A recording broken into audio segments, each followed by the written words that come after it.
So we just saw lots of examples of linear transformations, and they are diverse examples. There's so many different things out there that fit these just two little properties of linear transformations that's an abstract concept. And so now we get to make the abstract concept more concrete. This is our favorite thing to do in algebra, and that is representation. Taking an abstract concept and finding a concrete representation.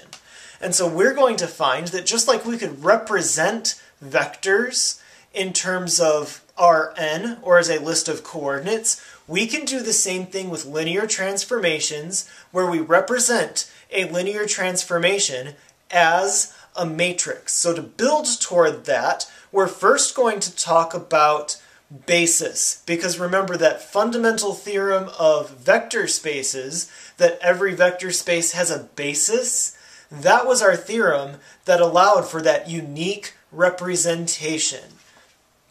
So let's consider a transformation T, and we want to do T of V. This is on page 3 of the handout, the first centered equation. It says TV equals, and we take that vector V and plug in its representation with respect to a basis. So if V1 through Vn is a basis, then this is as general as we ever need to make it.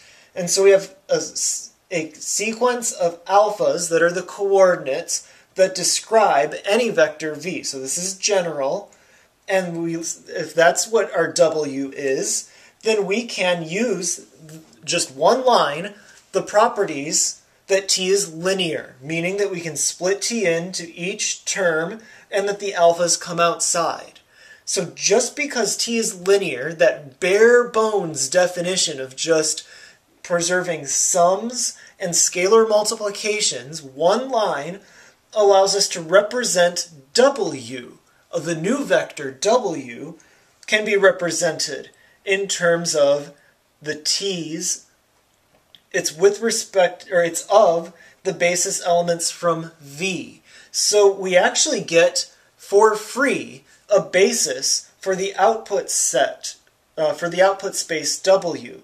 So for any little w in what we call the range, meaning that it can be achieved by the transformation T, the range of a transformation T is spanned by these columns. Anything in the output is this linear combination of these columns. And so if we want to find a basis for the range of an operator, then we need to check and make sure that these are independent, because these automatically span W.